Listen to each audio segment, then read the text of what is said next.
দাদা, এই যে এখন তো ভোর সকাল নাকি গ্রামও, তো এই সকালটা কেমন লাগে গ্রামে এখন? এই ভালো লাগে, ভালোই লাগে সকালটা, পাখিদের কলকাকলি, নানান রকম।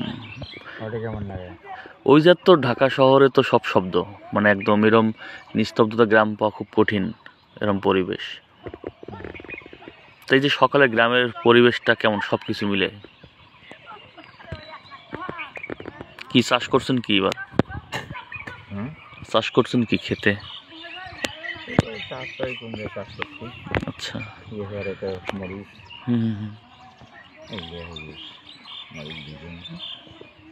তা গ্রামে দেখি এখনো ঠান্ডা করে, চৈত্র মাস চলছে, এর কারণ কি কি মনে হয়?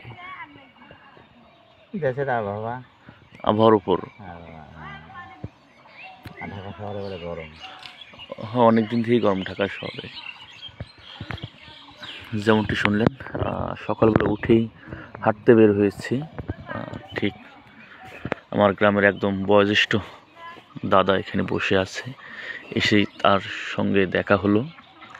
তো দাদার কাছে এসে শুনলাম, বা আপনারাও যেটি শুনলেন এসেই, যে গ্রামীণ যে সকাল বা গ্রামীণ যে সকালের পরিবেশ, সেটি বড়ই অদ্ভুত এবং খুবই স্নিগ্ধ, খুবই সুন্দর। দাদা ক্ষেতের মাঝ, অর্থাৎ দাদার ক্ষেত এই যে সামনে, দাদা বসে বসে এখানে ক্ষেতের দিকে নজর দিচ্ছে, আর এখানে সকালের সেই আবহাওয়া ধারণ করার জন্যই বসে আছে। এমনটাই তো দাদা নাকি?